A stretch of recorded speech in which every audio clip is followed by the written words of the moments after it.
Станислав с мен част 2. Както виждате, приятели, имаме огромна купчина с неща, които трябва да организираме обратно по тези шкафове. Право да се захващаме. Върнахме телевизор и безполезни фигурки. Но има още по-голям проблем с организирането им, така че се захванах с това. Това отне години от живота ми. Стана доста клин, така че си заслужаваше. Мерих му най-сладеньката юношеска снимка и реших да я презентирам до неговите любими лабубута. Тук сложихме още сувенирчета. Сега, за съжаление, имаме цялата друга страна на хола. Вече съм 3 часа дип, не мога да се откажа сега. Нека първо върнем всичките стативи и лампи по местата.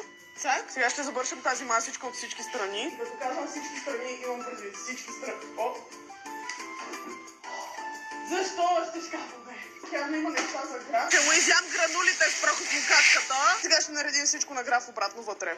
Така. Дени, освободих ти още едно чекмедже, в което вече спокойно може да буташ още лабубата. Да завършим и зад дивана. И сега идваме към този ъгъл. Това са всичките къщи на граф и сега ще видя дали има някакъв начин да ги организирам по-добре. И не знам дали е по-добре така, обаче на него явно му хареса. Крили се, бе, гном. Мина леко да посъбера прах, ако не ви преча, господине. Така му е най-оптимално нареден замъка, мисля, че и той така мисли. Нали бе, бъдем. Сега ни остана само единствено да оправим дивана.